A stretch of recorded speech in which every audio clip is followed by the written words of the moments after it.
More than 100 survivors of the Japanese attack on Pearl Harbor gathered at the naval base that came under attack on December 7th, 1941. Together, they're remembering a moment which changed the course of world history 75 years ago. CCTV's Daniel Winches is in the newsroom with more. Daniel. It was 8 a.m. on September the 7th, 1941. Hundreds of Japanese aircraft suddenly began to appear on the skyline above the Hawaiian island of Oahu.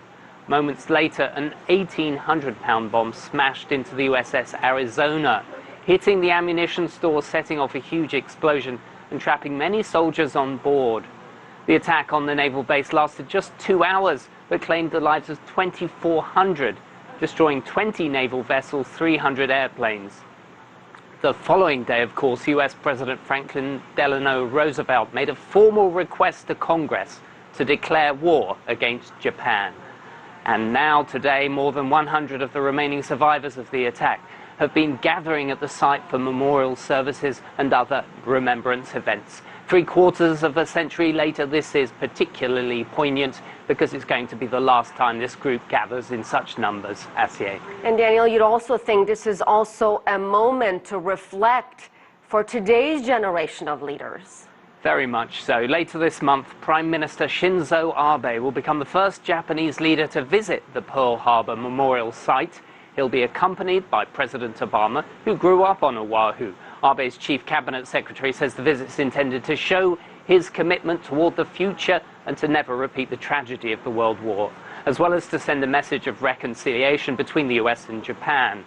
Now, back in May, President Obama visited the place that effectively ended the war in the Pacific, embracing survivors of the American nuclear attack at Hiroshima in 1945. Now, some historians say Imperial Japan's wartime past remains a current political issue because Japan has never fully accepted responsibility for the atrocities committed all those years ago. That makes it more difficult to move on towards a full reconciliation process, and that's a view shared by the Chinese government. The Japanese should correct their attitude on history, give a correct understanding of the crimes committed by the Japanese militarists, and take practical actions to gain the trust of people in countries in Asia that suffered from the war, including China. This is very important. Now, in reference to Pearl Harbor, Prime Minister Abe is offering condolences, but his cabinet secretary says not an apology. So it's worth noting that this wasn't just an attack on Pearl Harbor. There were multiple attacks in the Asia-Pacific, including in the Philippines, Hong Kong, and Singapore. Back to you. All right, CCTV's Daniel Winches, thank you. Time magazine has named President-elect Donald Trump its Person of the Year. The magazine's managing editor says the choice was, quote, straightforward, and that Democratic Party presidential candidate Hillary Clinton was the runner-up. Trump responded to the news by saying it's a great honor.